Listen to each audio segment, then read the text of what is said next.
Hello dear student, मैं हूं DRX Deshpal और आज के वीडियो में आपका बहुत बहुत स्वागत है। आज हम लोग एक और इम्पॉर्टेंट टॉपिक पे बात करने वाले हैं जीवों में जनन। इससे पहले हम लोगों ने जो है रिप्रोडक्शन इन ऑर्गेनिज्म जो 12th का पहला चैप्टर है स्टार्ट किया था, तो उसी का जो है नेक्स्ट टॉपिक है जीवों में जनन। तो चलिए हम लोग समझने की कोशिश करते हैं कि जीवों में जनन क्या होता है। तो हम लोग यहाँ पे बात करते हैं जीवों में जनन। आप लोगों ने सुना होगा कि 2 टाइप से होता है, ठीक है। 2 टाइप से कौन कौन सा होता है? तो एक तो होता है अलैंगिक जनन, ठीक है। क्या कहते हैं इसको? अलैंगिक जनन। इसको पोलियो हो गया है पर कोई बात नहीं, इसको चला लेंगे हम लोग। यानी इसको हम लोग लिखते हैं असेक्सुअल रिप्रोडक्शन। क्लियर है? क्या लिखते हैं? Asexual reproduction. दूसरा जो रिप्रोडक्शन का टाइप होता है, जनन का टाइप होता है, उसको हम लोग लिखते हैं लैंगिक जनन, ठीक है। यानी इसको हम लोग लिखते हैं सेक्सुअल रिप्रोडक्शन। तो 2 टाइप से हम लोग जो है यहाँ पे देखने वाले हैं कि जीवों में जो है जनन 2 टाइप से हम लोगों को देखने को मिल जाता है। इसके बाद एनसीईआरटी माता कहती है कि यहाँ पे कोई ऑर्गेनिज्म है, अगर इसने जन्म लिया है तो उसको हम लोग कहते हैं संतति, ठीक है। अब संतति की धीरे धीरे क्या होंगी? वृद्धि होंगी, ग्रोथ होंगी। इसके बाद क्या होगा? तो ये जो है धीरे धीरे वृद्धि होने के बाद में ये हो जाएगा परिपक्व, यानी मैच्योर हो जाएगा। और मैच्योर होने के बाद में इसकी क्या हो जाएंगी? मृत्यु हो जाती है। तो यही जो है लाइफ साइकिल चलता है मनुष्य का या किसी भी ऑर्गेनिज्म का। जन्म लेगा जिसे संतति कहते हैं, वृद्धि करेगा, फिर परिपक्व हो जाएगा, उसके बाद फिर मृत्यु हो जाएंगी। क्लियर है? चलो, तो हम लोग बात करते हैं जो असेक्सुअल रिप्रोडक्शन है। आपको याद रखना है, एनसीईआरटी माता कहती है कि ये आपको एकल जीव में जो है देखने को मिल जाएगा, ठीक है। एकल जीव यानी आप यूनिसेलुलर बोल सकते हो, ये आपको देखने को मिल जाएगा पादप में। और असेक्सुअल रिप्रोडक्शन की बात करें तो ये जंतुओं में भी देखने को मिलता है, ठीक है। जंतु की बात करें जैसे कि इसमें आते हैं साधारण जीव, ठीक है, यानी कि जो है हाई लेवल के एनिमल नहीं आते। जैसे हम लोग की बात करें तो हम लोग जो है सेक्सुअल रिप्रोडक्शन में आते हैं। तो हम लोग यहाँ पे बात करते हैं असेक्सुअल रिप्रोडक्शन क्या होता है। तो बहुत इंपॉर्टेंट है, कई बार क्वेश्चन आया हुआ है, चाहे वो 12th का एग्ज़ाम हो या नीट का एग्ज़ाम हो या फिर PNST या कोई भी एग्ज़ाम हो। तो यहाँ पे आपको याद रखना है कि एकल जो है जनक यहाँ पे जो है भाग लेता है। एकल जनक का मतलब क्या होता है कि यहाँ पे या तो मेल भाग लेगा या फिर फीमेल, यानी एक ही जनक यहाँ पे भाग लेता है। इसके बाद यहाँ पे जो है युग्मक, 1 मिनट, इसको पोलियो हो गया। तो यहाँ पे जो है युग्मक का निर्माण भी होता है, या तो फिर कई बार क्या होता है इसकी अनुपस्थिति में ही जो है ये देखने को मिल जाता है। इसके अनुपस्थिति में भी ये जो है हो जाएगा। तो आपको ये याद रखना है, ठीक है, कि जो असेक्सुअल रिप्रोडक्शन है ये एकल जो है जनक यानी एक ही जनक भाग लेगा। युग्मक का निर्माण होता भी है, मतलब गैमेट का निर्माण होता भी है, या कई बार नहीं भी होता तो इसकी अनुपस्थिति में भी जो है असेक्सुअल रिप्रोडक्शन हो जाता है। इसके बाद हम लोग यहाँ पे बात करते हैं नेक्स्ट। तो इसमें जो है आपको युग्मक संलयन देखने को मिलेगा, ठीक है। युग्मक संलयन जो है यहाँ पे नहीं देखने को मिलेगा। अच्छा, क्यों नहीं देखने को मिलेगा? संलयन का मतलब क्या होता है? मिलना या जोड़ना, फ्यूज होना, जिसको फ्यूजन कहते हैं। तो यहाँ पे युग्मक संलयन यानी 2 जो गैमेट है या 2 युग्मक आपस में मिलेंगे। तो 2 युग्मक तो बन ही नहीं सकते, क्योंकि इसमें क्या होता है एक ही जनक भाग लेता है। क्लियर है? तो यहाँ पे युग्मक संलयन नहीं होता है, ये मोस्ट इंपॉर्टेंट याद रखना है। इसके बाद यहाँ पे याद रखना है कि इससे जो उत्पन्न संतान होती है, यानी असेक्सुअल रिप्रोडक्शन से जो है जो संतान उत्पन्न होती है उसे जो है यहाँ पे जो है जो उत्पन्न संतान है वो अपने जनक के एकदम समान होती है। तो यह आपको याद रखना है, एकदम समान होती है।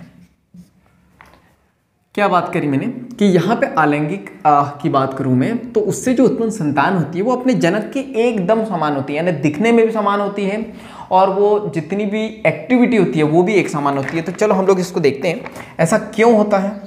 तो आपको ये याद रखना है कि ये जो संतान होती है वो आकारिकी तथा अनुवांशिकी रूप से या अनुवांशिक रूप से जो है समान होती है। अनुवांशिक रूप से जो है ये समान होती है, ये आपको याद रखना है। मोस्ट इंपॉर्टेंट पूछा जाता है अलैंगिक जनन से उत्पन्न संतानों को क्या कहते हैं, तो हम उसको कहते हैं हम लोग क्लोन। क्लोन क्यों कह रहे हैं? क्योंकि जो उत्पन्न संतान है वो अपने जनक से एकदम समान है, चाहे आकारिकी हो या अनुवांशिकी हो। आकारिकी का मतलब क्या होता है? सेम टू सेम, डुप्लीकेट जिसको हम लोग कहते हैं। जुड़वा देखा होगा आपने कि एक व्यक्ति जैसा दिखता है दूसरा व्यक्ति भी वैसे दिखता है, तो दिखने में भी समान। अनुवांशिकी का मतलब क्या होता है? आपने जुड़वा मूवी देखी होगी कि जो है चाहे वो वरुण धवन की हो या सलमान खान की हो, जो है एक हीरो मुक्का मारता है तो दूसरा हीरो भी मुक्का मारता है। तो ऐसा नहीं ऐसा नहीं होता है कि एक मुक्का मारेंगे तो दूसरा। अनुवांशिकी का मतलब क्या होता है? कुछ एक्टिविटी मैंने अनुवांशिक जो पदार्थ होते हैं या जेनेटिक मटेरियल जो है वो समान होता है। क्लियर है? जैसे कुछ हरकतें हो सकती है मिलती जुलती। जैसे मैं बात करूँ, किसी के पापा को बहुत ज़्यादा गुस्सा आता है तो बच्चों को भी बहुत ज़्यादा गुस्सा आता है। या सबसे अच्छा एग्जांपल शायद बागी 2 या बागी 3 मूवी का है कि जो टाइगर श्रॉफ होते हैं उनकी जो बच्ची होती है उन्हें नहीं पता होता है कि यह मेरी बच्ची है, लेकिन टाइगर श्रॉफ को आदत रहती है यूं करने की, इस टाइप से। तो लास्ट में देखते हैं कि उनकी जो लड़की है वो भी इस टाइप से करती है। तो वहाँ पे कुछ रीज़न ये है कि जो जेनेटिक मटेरियल है दोनों का क्या होता है? सेम होता है। क्लियर है? इसके बाद हम लोग यहाँ पे बात करते हैं नेक्स्ट। तो असेक्सुअल रिप्रोडक्शन की बात करें, सेक्सुअल रिप्रोडक्शन की बात करें, तो सेक्सुअल रिप्रोडक्शन की बात करें तो अधिकतर लोग कहते हैं कि सेक्सुअल रिप्रोडक्शन वो होता है जिसमें 2 लोग भाग लेते हैं या 2 जनक भाग लेते हैं। तो ऐसा बिल्कुल नहीं हो सकता कि सोनू मोनू मिलके जो है बच्चे पैदा कर ले या रीना और जो है पिंकी आपस में शादी कर ले। नहीं होता है ऐसा। क्यों? तो ये डेफिनेशन गलत है। आपको क्या याद रखना है कि यहाँ पे 2 विपरीत जो है जनकों की आवश्यकता होती है। तो 2 विपरीत जनक जो है इसमें सम्मिलित होते हैं, तो यह आपको याद रखना है। इसका 2 विपरीत जनक का मतलब क्या होता है? या तो एक मेल होगा और एक क्या होंगी? फीमेल होंगी। तो यहाँ पे नर व मादा जो है आपको देखने को मिल जाएंगे। तो नर व मादा युग्मक का यहाँ पे से जो है युग्मनज बनता है। क्या बनता है? युग्मनज। या बात करते हैं मादा, नर व मादा युग्मक जो है आपस में यहाँ पे संलयन होता है इनके बीच में, कि दोनों आपस में मिलते हैं और तभी फिर जो है बच्चे का निर्माण होता है। कैसे होता है, क्या होता है, नेक्स्ट चैप्टर में हम लोग देखेंगे, या इसी चैप्टर में मैं आपको थोड़ा बहुत बताने की कोशिश करूंगा। लेकिन डिटेल में जब हम लोग ह्यूमन रिप्रोडक्शन देखेंगे तो वहाँ पे डिटेल में देखोगे आप। तो बस ये याद रखना है कि 2 विपरीत जनक इसमें सम्मिलित होते हैं। नर व मादा अपने गैमेट बनाते हैं और आपस में संलयन इसमें होता है। क्लियर है? तो ये देखा हम लोगों ने अलैंगिक जनन और ये क्या देखा हम लोगों ने? लैंगिक जनन। क्लियर है? इसके बाद जो है लेते हैं हम लोग छोटा सा ब्रेक। तो उसके बाद हम लोग बात करेंगे कि अलैंगिक जनन के कितने प्रकार होते हैं, यानी कितने टाइप होते हैं। तो चलिए लेते हैं छोटा सा ब्रेक।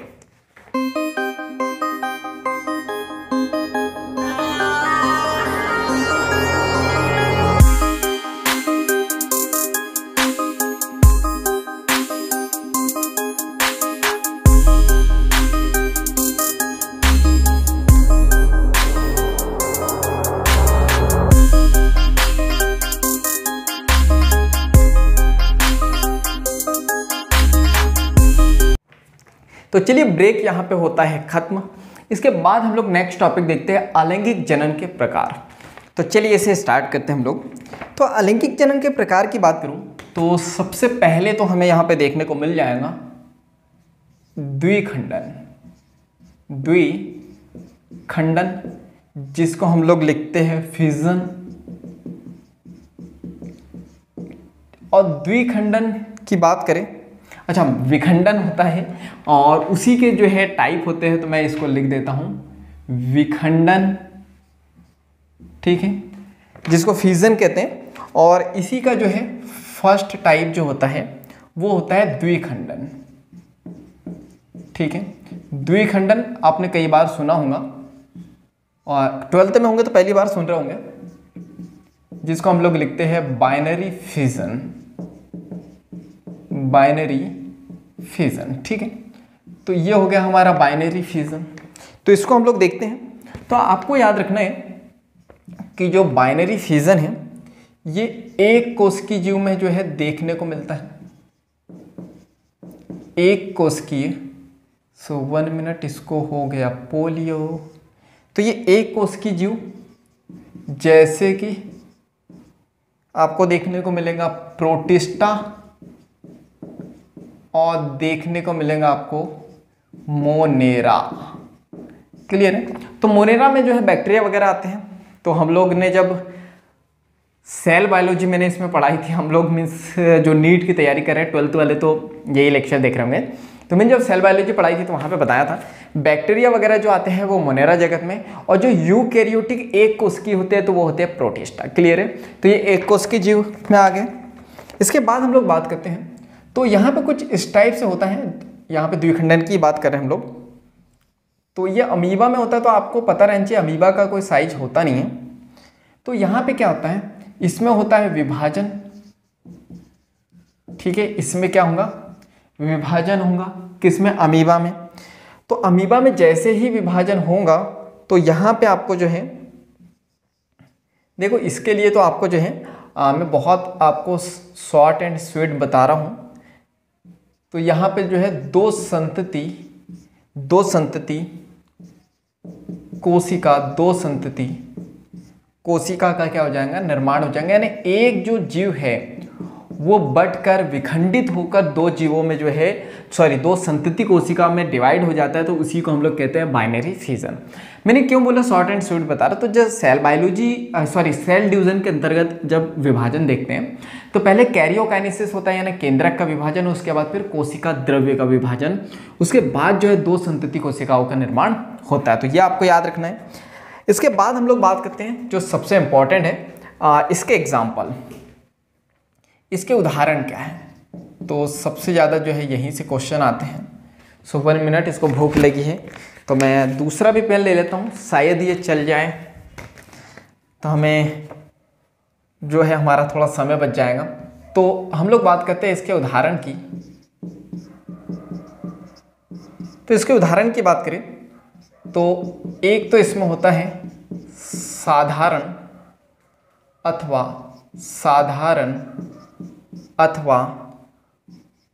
अनियमित द्विखंडन, जिसको हम लोग लिखते हैं अमीबा। ठीक है, क्या लिखते हैं इसको, हम लोग लिखते हैं अमीबा। तो ये याद रखना, अमीबा साधारण ही है और अनियमित है। मैंने बताया था कि कोई आकार नहीं होता है। इसके बाद हम लोग यहाँ पे बात करते हैं नेक्स्ट। तो नेक्स्ट आपको याद रखना है अनुप्रस्थ द्विखंडन। तो ये इसको हम लोग कहते हैं ट्रांसवर्स। ठीक है, क्या कहते हैं इसको, ट्रांसवर्स बाइनरी फिजन। ठीक है, शॉर्ट में लिखा है। तो ये आपको यहां पे देखने को मिलेगा पैरामीशियम में। कहां देखने को मिलेगा, पैरामीशियम में। क्लियर है यहां तक के। इसके बाद हम लोग यहां पे बात करते हैं नेक्स्ट।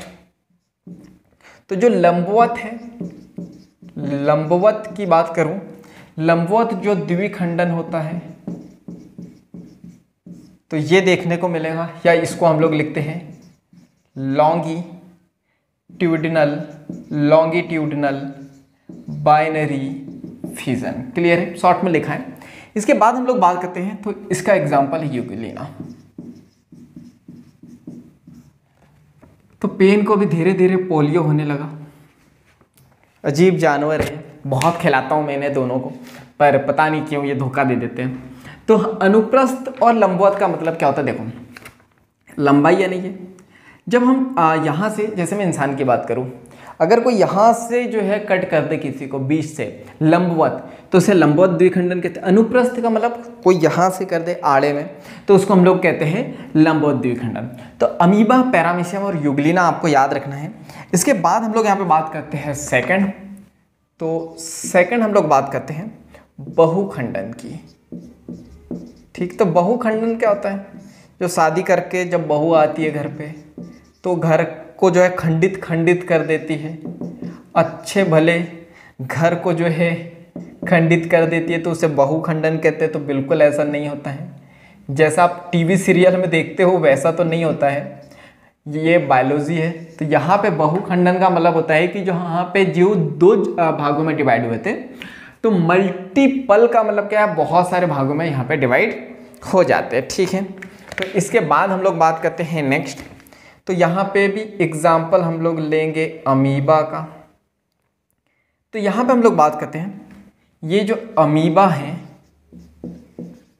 अमीबा, ये जो है विषम परिस्थिति में, विषम परिस्थितियों में, विषम परिस्थिति का मतलब क्या होता है? जैसे कि मैं बात करूं, यहाँ पे जीवन जीना संभव ना हो तो वो विषम परिस्थिति आ जाती है। तो यहाँ पे जो है ये अपने पादाप को, जिसके द्वारा ये चलता है, संकुचित कर लेता है। ठीक है, और संकुचित का मतलब मैंने कई बार आपको बताया, कॉन्ट्रिक्शन। और अगर फिर भी नहीं पता है तो बाजू वाले का गला दबा दो, तो इस टाइप से करेंगे तो ये कॉन्ट्रिक्शन होगा, तो आपको समझ में आ जाएगा। और इतना मत दबा देना, ज़्यादा नहीं। और एक चीज़ याद रखना, मतलब ऐसा मेरे लेक्चर में तो जो है ना एक्टिव होके जो है सुनना आप, क्योंकि एक्टिव होके नहीं सुनोगे ना तो बड़ी प्रॉब्लम हो जाएंगी। देखो एक स्टोरी सुनाता हूँ आपको। क्या हुआ? स्टोरी सुनाता हूँ आपको, सुनो।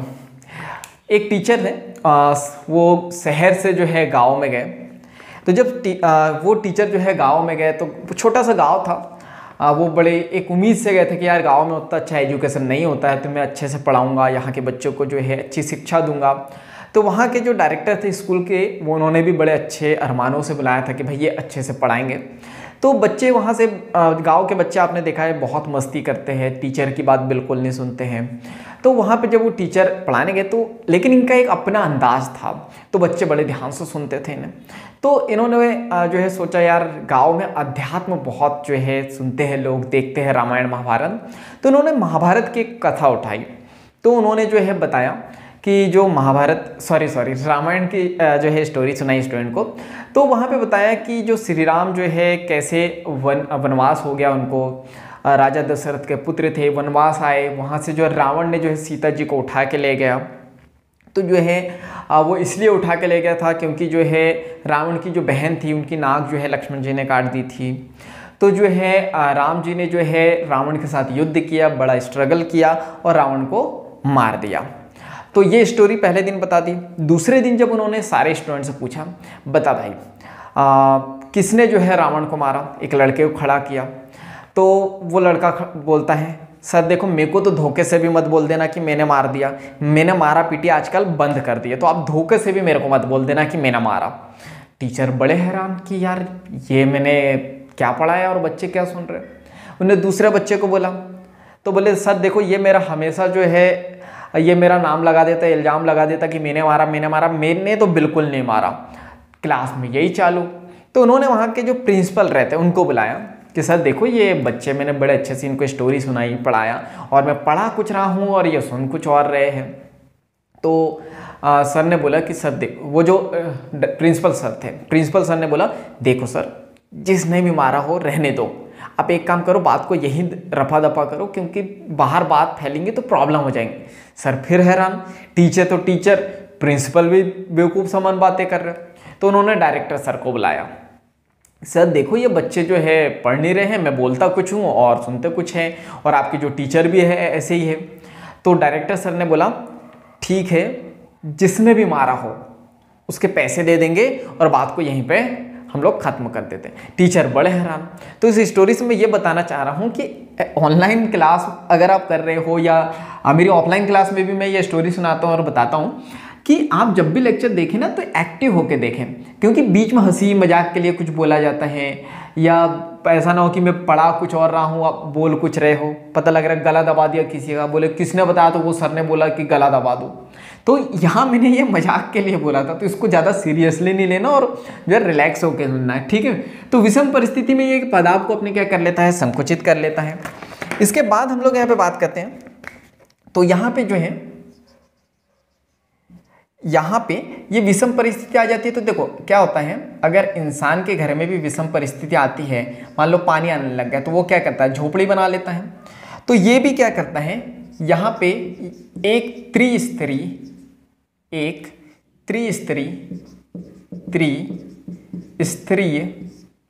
ये जो है कठोर त्रिस्तरीय कठोर आवरण बना लेता है, ठीक है।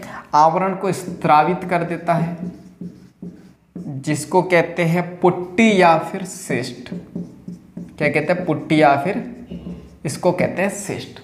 ये आपको याद रखना है। त्रिस्तरीय जो है कठोर आवरण बनाया, जिसकी वजह से जो है इसको सिस्ट कहते हैं या फिर पुट्टी कहते हैं। इस परिघटना को क्या कहते हैं, तो आपको ये याद रखना है, इस परिघटना को हम लोग कहते हैं पुट्टी भवन। क्या कहते हैं, पुट्टी भवन, ये याद रखना। इसके बाद क्या होता है भाई, अगर आपने घर में झोपड़ा जो था, जो घर था वहाँ से पानी चू रहा था, अगर खपरे वाला हो तो आपने उसको ढकोगे अच्छे से, लेकिन एक समय बाद तो बारिश चली जाएंगे ना। तो उसी प्रकार यहाँ पे भी जब अनुकूल परिस्थिति आ जाती है, अनुकूल परिस्थिति यानी जीवन जीना संभव हो जाता है, तो तब क्या होता है, तो यहाँ पे जब अनुकूल परिस्थिति आ जाती है तो उस दौरान जो है ये बहुखंडन में जो है विभाजित हो जाते हैं। जैसा कि मैंने बताया था, बहुखंडन का मतलब क्या होता है, जो एक शरीर है वो बहुत सारे भागों में जो है डिवाइड हो जाता है या बहुत सारे संतति को जन्म दे देता है, तो उसको हम लोग यहाँ पे मल्टीपल फिजन कहते हैं। तो यहाँ पे बहुखंडन में जो है विभाजित हो जाता है। तो हम लोग यहाँ पे बात करते हैं, यहाँ पे अनेक सूक्ष्म, यहाँ पे अनेक सूक्ष्म जो है अमीबा, अनेक सूक्ष्म अमीबा, इमीबा हो गया इमीबा, तो सूक्ष्म अमीबा या फिर इसको हम लोग लिखते हैं बीजाणु, बीजाणु अमीबाब, बीजाणु अमीबाब, जिसको लिखते हैं हम लोग इंग्लिश में, आपको याद रखना इंग्लिश में स्यूडोपोडिया के द्वारा ये चलता है। तो स्यूडोपोडियो स्पोर्स इसको हम लोग कहते हैं, क्लियर है।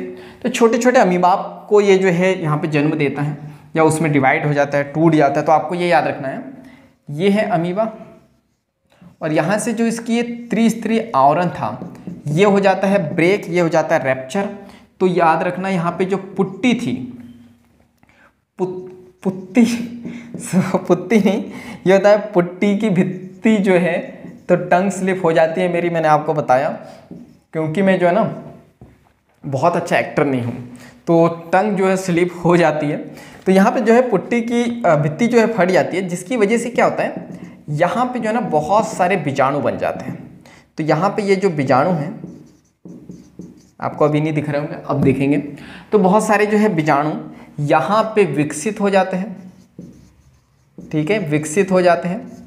और जैसे ही विकसित होते हैं तो ये अभिक्रिया को आप क्या कहोगे, यहाँ से भी क्वेश्चन आता है, तो ये याद रखना, इस अभिक्रिया का नाम है, इसको कहेंगे हम लोग बीजाणु जनन। देखो बायोलॉजी में जो ना टर्मिनोलॉजी की बहुत अहमियत होती है, वहीं से पूरी डेफिनेशन आप बता सकते हो, परिभाषा बता सकते हैं। बीजाणु का मतलब तो बीजाणु होता है सूक्ष्म बीजाणु, जनन का मतलब होता है निर्माण। तो यहाँ पे बहुत सारे बीजाणु का क्या हो जाता है, निर्माण हो जाता है, क्लियर है।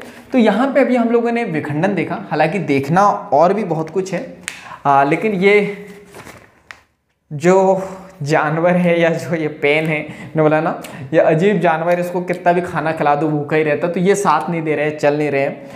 तो जो है बहुत सारी चीज़ें पढ़ी हैं, और ये नमक भी आ रहा है, तो आप तो बड़े आराम से जो है पंखा लगा के, कूलर लगा के पढ़ते होंगे, लेकिन जब वीडियो को शूट करना होता है, लेक्चर लेना होता है, तो यहाँ पे पंखे कूलर कुछ भी नहीं चला सकते हैं, क्लियर है, वरना उसकी आवाज़ आती है, आपको प्रॉपर तरीके से वॉइस नहीं आएंगी, आवाज़ नहीं आएंगी। तो चलिए हम लोग जो है नेक्स्ट क्लास में इसको कंटिन्यू करेंगे। तो आपको पता है क्या करना है, वीडियो को लाइक करना है, कमेंट्स करके बताना है कुछ सीखा हो, कुछ डाउट हो, कुछ सजेशन हो तो, और इस वीडियो को ज़्यादा से ज़्यादा शेयर करना है, क्योंकि जब हम दूसरों की हेल्प करते हैं तो ये नेचर हमारी हेल्प करता है। चैनल पर नए हो तो जल्दी से सब्सक्राइब कर दो, बेल आइकन को दबा दो, ताकि जब भी मैं लेक्चर लूँ, वैल्यूबल लेक्चर लूँ, तो उसके नोटिफिकेशन आपको मिलते रहे।